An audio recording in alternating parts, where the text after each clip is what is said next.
प्रतीक लक्ष्मीकांत पांगरकर यांच्या फिर्यादीवरून हा गुन्हा दाखल झालेला आहे.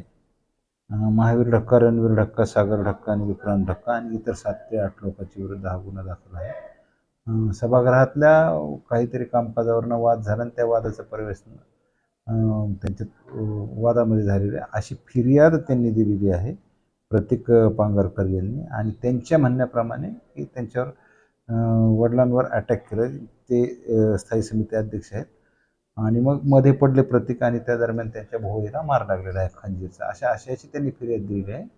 आणि तशा आशयाच्या फिर्यादीवरनं आपण तो गुन्हा दाखल केलेला आहे कदम पोलीस स्टेशनला. पुढील तपास त्यामध्ये चालू आहे.